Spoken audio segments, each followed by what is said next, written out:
Hi guys, and welcome back to the channel, Ron's Keto Cafe.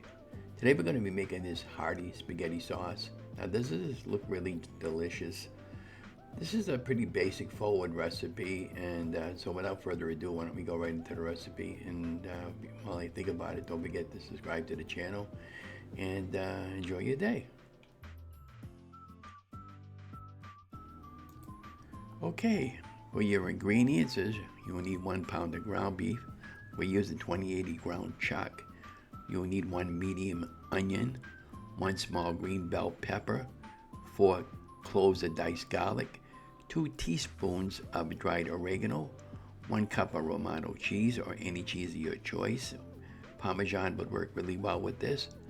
1 cup of sugar, and if you're doing low carb, we'll replace the regular sugar with Swerve, and it'll have to be the Granular Swerve. 2 teaspoons of dried basil, 1 teaspoon of salt, half a teaspoon of black pepper, half a teaspoon of crushed red pepper flakes, and that's optional if you want it a little more spicy. 28-ounce can of diced tomatoes, 16-ounce can of tomato sauce, and 1 small can of tomato paste. Now we're using the Hunt's brand, but it could be any brand of your choice. And all the tomato can and all that, and the ground beef, I forgot to show you that in the video when I first put this together.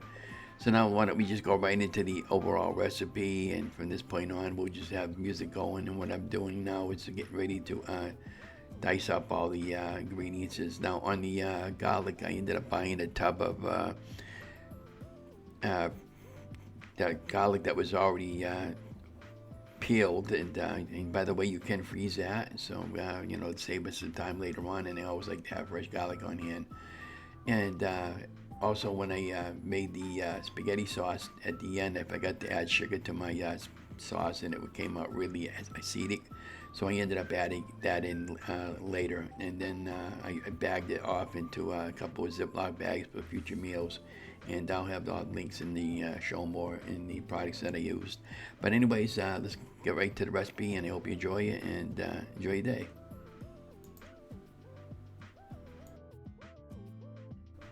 I meant to tell you I was going to use the Dutch oven, but I didn't think it was big enough for all the sauce that I put into it, so I ended up getting the bigger stock pot that I used, and I used my induction cooking for this today.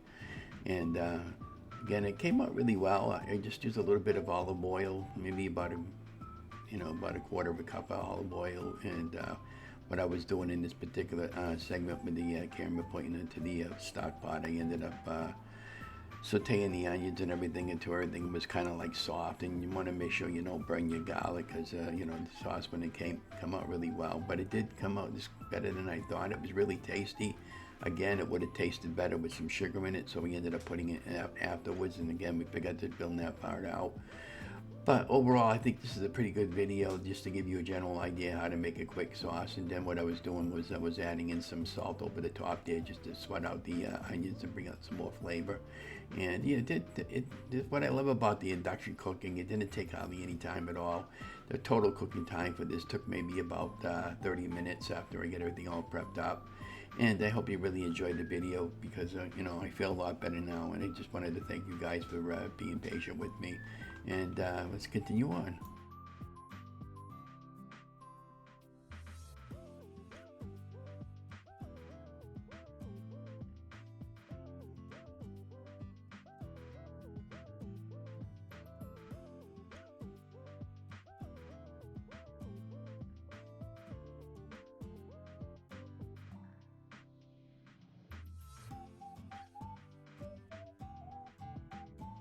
Okay, so now that our onions and everything is sauteed, it's time to add the ground beef, and I'm using 2080 ground chuck. So basically I just dumped it all into the pot, and I was working it with the wooden spoon, and I kept working it and working it and working it until it was fully cooked and all mixed in with the vegetables at the bottom, the peppers, onions, and garlic. And then once that was all added, or cooked, I added the 3 cans of tomato sauces that I used, and the spice ingredients, and then I added the cheese right over the top of that, and I just kind of let it cook in for about a half an hour until everything was fully cooked, and I was happy with it. And again, Forgot to show some segments in the video, but I am getting better with everything, and hope you enjoyed the video. It's pretty much straightforward and easy enough to make, and it's a good budget stretcher if you know, especially if you have a lot of kids, or if you have kids in general, or if it's just you and your spouse. And you can pretty much make this almost any time of the week, and it does really taste good. And then when the hamburger was fully cooked, I ended up tilting the pan, and I ended up putting it over to the sink, and I ended up getting rid of all the extra juice or liquid that was from the hamburger that was cooking, and I ended up putting it into a tin can to get rid of the grease. And yeah, so I didn't want all that into the bottom of the stock pot, but this came out really better than I expected, and I hope you don't be intimidated by making the spaghetti sauce, because nothing tastes better than homemade.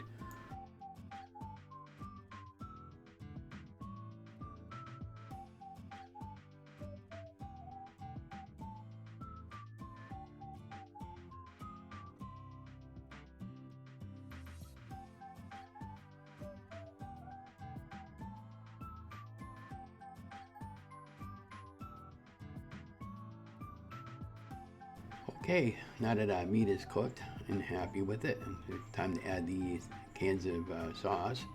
This is the sauce that I'm adding. Again, it's the Hunt's brand, and then I'm going to add the can of diced tomatoes and a can of tomato paste. Now on the paste there, I usually take the lids off of both ends and I just push it through, and but one of the lids didn't come off of there properly, so I just ended up pushing it through the best I could. I got it all out of the can anyways. And then I added the spices over the top along with the cheese. And again, we did Romano cheese, but it could be any cheese of your choice, really. And Parmesan cheese works really well with this. And then I gave everything a good mix, and put the lid on after a little while, and just kind of let it simmer for about maybe 20-30 minutes on low heat. And I kept mixing it until it was eventually done. And this came out really, really good, like I said. And again, this is a great budget-friendly meal, and anybody can make this. It's very easy, but don't be intimidated. Experiment, you know. I do all the time, and I really enjoy putting these recipes together for you. And again, if you're doing low-carb keto, just be careful and mindful that tomatoes, like anything else, they're okay, but you know, in moderation. And you know, what I would probably do would be measuring out a serving size for keto if I'm having a you know, meal size for this. And it seems like a lot of spices in here, but you know, once you add it all in and mix it all in, it came out really, really well, and it was fine. Like I said, at this point, you know, I should have added some sugar, but I had forgotten to add it in, and I ended up adding in later, and I forgot to film that part out. This is the cheese that I put in over the top, and I probably put about maybe 3/4 of a cup, and I just dumped it right in, and I just mixed it up. Now I bought the grated cheese already grated at the store, and in our particular store, in our Market Basket, they have it already grated for you in both Romano and that, so it makes it a lot easier instead of buying a block. Anyways, let's continue on.